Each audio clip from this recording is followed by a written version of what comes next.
મોરબીમાં રાજકીય ગરમાવા વચ્ચે એક ઓડિયો ક્લિપ વાયરલ થઈ છે। સોશિયલ મીડિયામાં ઓડિયો ક્લિપ વાયરલ થઈ છે અને તેણે ચર્ચાઓ તેજ કરી છે। ધારાસભ્ય કાંતિ અમૃતિયા અને સુરતના એક આપ સમર્થક વચ્ચેની ફોન પરની વાતચીત શરૂમાં શાંતિપૂર્ણ હતી, પણ ગોપાલ ઇટાલિયાનું નામ આવતા જ કાંતિભાઈનો ગુસ્સો ફાટી નીકળ્યો હતો। ઓડિયો ક્લિપમાં ધારાસભ્યએ આપ સમર્થકને સીધું કહ્યું કે અહીંયા આપવાળા દેકારો કરે તો તું પણ આવી જા સામો લડવા માટે। આ વાયરલ કોલના પગલે મોરબીમાં રાજકીય પારો વધી ગયો છે। કાંતિભાઈ બોલું। મહેન્દ્ર ચાવડા બોલું સુરત થી। હા બોલો। ગોપાલભાઈ ક્યાં રાજીનામું આપવાની વાત કરી છે? અરે ભાઈ તારે આવું તો તું આવજે ને મુખ પાસે ગડે આવી જાવ રાજીનામું દેવા। અહીંયા તમારા ગાડી કરતા ટેકારા કરે શું આમ કરતો તમારા અમે આવી જાય તું સાહેબ મારી વાત સાંભળો તમે તું આવી જાય હમો લડવા મૂકી દે તમે સાંભળો તો ખરા સાહેબ। અરે મૂકી દે તું લડવા આવજે। હું તમને સાહેબ કરું છું યાર। હું ક્યાં તમને કઈ બીજી વાત કરું છું સાહેબ તમને? ના તમે આવો ને લડવા આવવાનું જ છે એવું નથી સાહેબ। મારી વાત સાંભળો હું કોઈ એવું નથી। તું આવજે। ઓકે। સમાચારમાં આગળ વાત કરીએ દુર્ઘટના અને તેના દર્દ વિશે।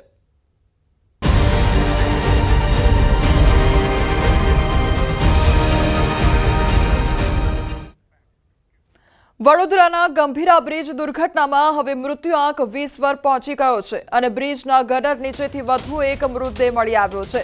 બ્રિજ દુર્ઘટનામાં મૃત્યુઆંક 20 થયો છે તો હજુ એક ઘાયલ અગાઉ સારવાર દરમિયાન વધુ એક વ્યક્તિનું મોત થયું હતું। ઘાયલ નરેન્દ્રસિંહ રતનસિંહ પરમારનું મોત નીપજ્યું છે। બોરસદના રહેવાસી હતા નરેન્દ્રસિંહ અને વડોદરાની એસએસજી હોસ્પિટલમાં તેઓ સારવાર લઈ રહ્યા હતા તે દરમિયાન તેઓનું મોત નીપજ્યું છે। બ્રિજ દુર્ઘટનામાં ત્રીજા દિવસે પણ હજુ શોધખોળ યથાવત છે। કરુણાતિકામાં હજુ પણ મૃત્યુઆંક વધી શકે છે। તો અલગ અલગ તસવીરો સામે આવી છે કે જ્યારે દુર્ઘટના સર્જાઈ ત્યારથી લઈને અત્યાર સુધી હજુ પણ સર્ચ ઓપરેશન હાથ ધરવામાં આવી રહ્યું છે। હજુ પણ તે લોકો દ્વારા કામ કરવામાં આવી રહ્યું છે અને સ્થાનિક લોકો તેમજ જે ટીમો છે તે પણ ત્યાં આગળ હજુ સ્ટેન્ડ બાય રાખવામાં આવી છે અને સર્ચ જારી છે અને આ સાથે હજુ પણ મૃત્યુઆંક વધે તે પ્રકારની આશંકા સેવાઈ રહી છે। તો 50 કલાકથી વધુ જેટલો સમય વીતી ગયો છે તેમ છતાં હજુ પણ સર્ચ જારી છે અને મૃત્યુઆંક 20 પર પહોંચી ચૂક્યો છે।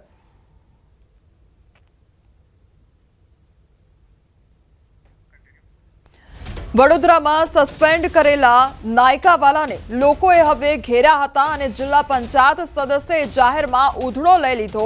કાલે બળગા ફૂંકતા હતા કે બ્રિજ સારો છે, તમે અહીં તમાશો જોવા આવ્યા છો તે પ્રકારનો સવાલ કરવામાં આવ્યો। જિલ્લા પંચાયતના સદસ્ય હર્ષદસિંહનો રોષ પારખી નાયકાવાલાએ ચાલતી પકડી લીધી હતી અને અનેક સવાલ તેમને કરવામાં આવતા તેમના દ્વારા કોઈ જવાબ આપવામાં ન આવ્યો અને સીધી ચાલતી પકડી લીધી હતી।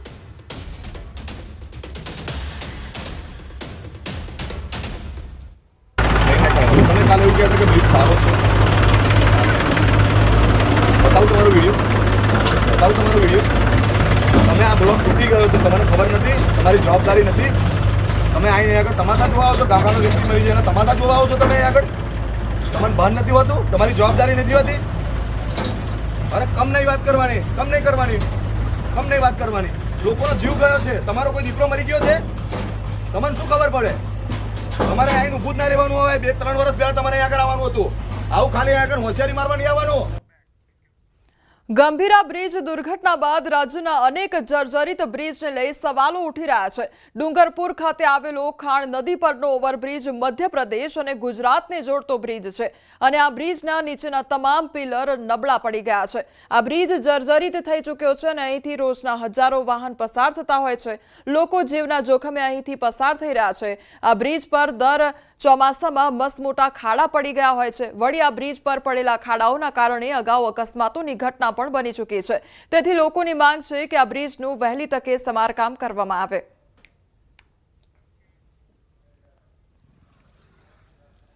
આનો મટીરિયલ બધું ખવાઈ ગયું છે, બરાબર?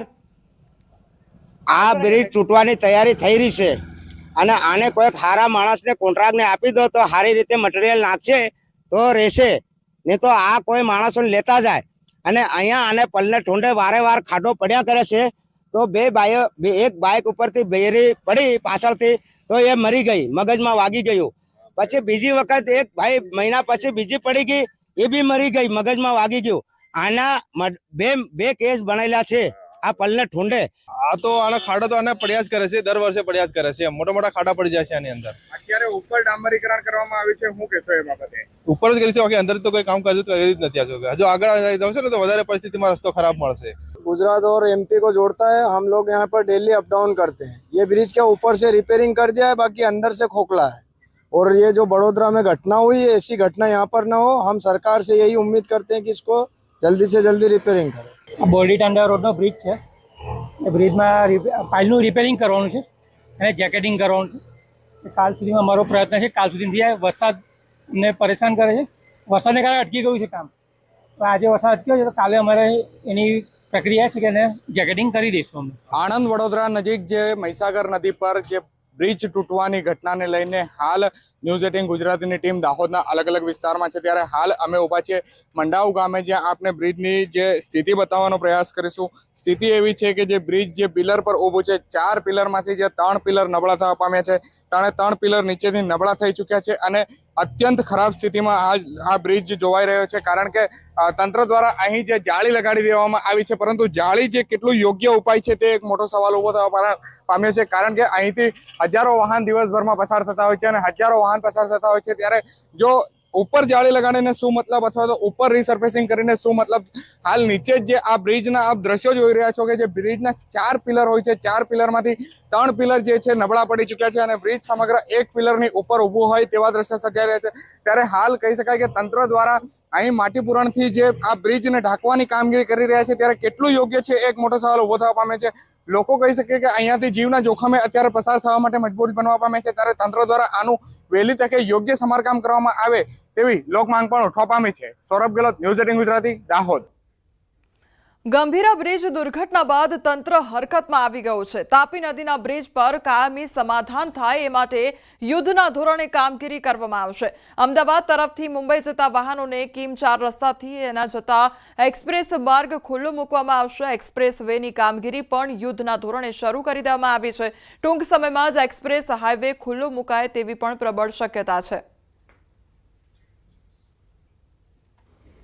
हमको ही सूचना मिली थी कि एक्सप्रेस वे को आपको एक साइड का ट्रैफिक बड़ौदा से जो सूरत जाता है, एक साइड का ट्रैफिक आपको एक्सप्रेस वे पे खोलना है सर. तो वार फुटिंग पे हमारी पूरी टीम है और पूरा स्टाफ और मशीनरी के साथ पूरा लगा हुआ है सर. पूरी कोशिश है कि हम जल्दी से जल्दी इसको खोलने की कोशिश करेंगे सर.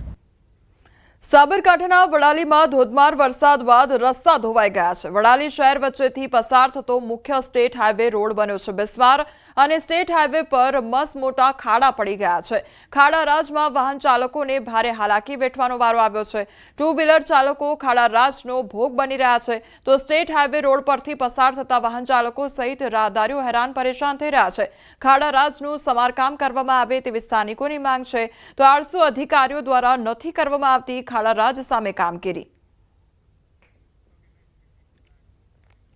તંત્ર દ્વારા લોકોને ખંડેર અને જર્જરિત મકાનથી દૂર રહેવા માટે નોટિસ આપવામાં આવે છે, પરંતુ નોટિસ આપતું ધાનેરા પાલિકા તંત્ર ખુદ અસુરક્ષિત છે. પાલિકાની 25 વર્ષ જૂની બિલ્ડિંગની છતમાં જર્જરિત હાલત જોવા મળી રહી છે અને 2 દિવસ પહેલા જ પોપડા પણ પડ્યા હતા. જોકે કર્મચારીઓ હાજર ન હોવાથી કોઈ જાનહાનિ ન થઈ હતી, જે બાદ પાલિકાના જર્જરિત શૌચાલયને તાળા મારી દેવામાં આવ્યા. લોકો સલામતીના સૂચનો આપી રહેલું તંત્ર પોતે અસુરક્ષિત માહોલમાં કાર્ય કરતા ચર્ચાનું કેન્દ્ર બની ગયું છે. છોટાઉદેપુર જિલ્લાના કવાડ તાલુકાના ગોજારિયા ગામે ચાલતી અલ્પ સાક્ષરતા કન્યા વિદ્યાલય અને મોડેલ સ્કૂલના વિદ્યાર્થીઓને તમામ સુવિધાવાળું અદ્યતન મકાન બનાવવામાં આવ્યું છે. અહીં 5 જેટલી શાળાઓ છે. સરકાર આદિજાતિના બાળકોનું શિક્ષણ સ્તર ઉપર આવે તે માટે કરોડોનો ખર્ચ કરે છે, તેથી બાળકોને તેનો પૂરતો લાભ મળે છે કે નહીં તે જોવા ભાજપના તાલુકા પંચાયતના કારોબારી અધ્યક્ષ પિન્ટુ રાઠવાએ અચાનક મુલાકાત લીધી. તેમની મુલાકાત દરમિયાન તેમને ચોંકાવનારા દ્રશ્યો જોયા, તો વિદ્યાર્થીઓ માટે બનાવવામાં આવતા ભોજનની સામગ્રીઓ પર એક્સપાયરી ડેટ પણ લખેલી ન હતી. ચોખા અને ગોળ સહિત અનાજના જથ્થાની સામગ્રી શંકાસ્પદ દેખાતા જથ્થા ઉપર એક્સપાયરી ડેટ લખવામાં નહોતી આવી. ચારે તરફ ગંદકીનું સામ્રાજ્ય જોવા મળ્યું. તો આ જોઈ કોન્ટ્રાક્ટર અને શિક્ષકોને બોલાવી તેમની પાસેથી આ અંગે જવાબ માંગવામાં આવ્યો. જે એજન્સીને કોન્ટ્રાક્ટ અપાયો છે તે એજન્સી વિશે પણ જાણકારી લીધી. मैंने कंपनी को बोला है सारी चीज़ के लिए मैंने कंपनी को पहले से इन्फॉर्म कर रखा है मैंने सर।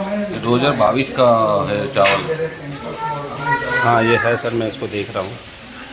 और आपने बच्चों को और खिला भी दिया पहले? चल रहा था सर पहले, खिलाया था पहले, चल रहा था। कितना खिलाया? कितना थोड़ा गाड़ी आया था? थोड़ा सा ही आया था। ગયા વર્ષે પણ એક્સપાયરીવાળો માલ હતો, જે વસ્તુ જે છોકરાઓ ખાય છે એ બધું એક્સપાયરીવાળું હતું. અને તારે પણ અમે વિભાગને સૂચના કરેલી કે આવું વસ્તુ મળે છે તો અમે એ વિભાગે એવું જણાવ્યું કે અમે તાત્કાલિક બદલાઈ દઈશું.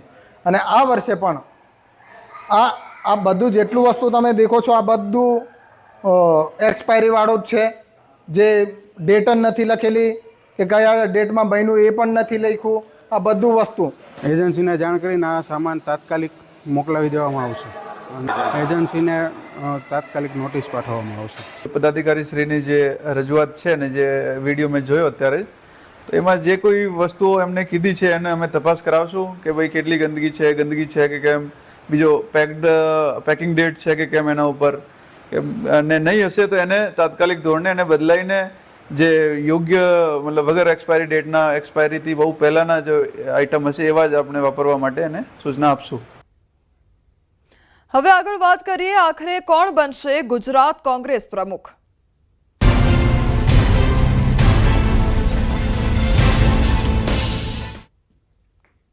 ટૂંક જ સમયમાં મળી શકે છે ગુજરાત કોંગ્રેસ પ્રદેશ પ્રમુખ. કોંગ્રેસ નેતા અમિત ચાવડાનું નિવેદન સામે આવ્યું છે. રાહુલ ગાંધી સાથે મુલાકાત બાદ તેમના દ્વારા આ નિવેદન આપવામાં આવ્યું છે. ગઈકાલે દિલ્હીમાં ગુજરાત કોંગ્રેસ નેતાઓ સાથે રાહુલ ગાંધીએ બેઠક યોજી હતી. તો ચાલુ મહિનાના અંતમાં નવનિયુક્ત જિલ્લા પ્રમુખોની 3 દિવસીય તાલીમ યોજાશે. 3 દિવસના ઓરિએન્ટેશન પાર્ટીની આગામી રણનીતિ નક્કી થશે અને આગામી 2.5 વર્ષના આંદોલનાત્મક કાર્યક્રમ પણ નક્કી કરવામાં આવશે. તાલીમ કાર્યક્રમમાં માર્ગદર્શન આપવા માટે રાહુલ ગાંધી પણ હાજર રહી શકે છે. પ્રદેશ કોંગ્રેસ સમિતિના પ્રમુખ તરીકે પણ કોંગ્રેસના વરિષ્ઠ આગેવાનો સાથે ગઈકાલે હાઈકમાન્ડ દ્વારા આદરણીય રાહુલજી દ્વારા, કેસી વેણુગોપાલજી દ્વારા વિસ્તૃત રીતે ચર્ચા કરવામાં આવી છે. હું માનું છું કે આવનારા થોડા દિવસોમાં એ બાબતનો નિર્ણય પણ ઝડપથી થશે. સાથે સાથે ગઈકાલે રાહુલજી સાથે જે ચર્ચાઓ થઈ છે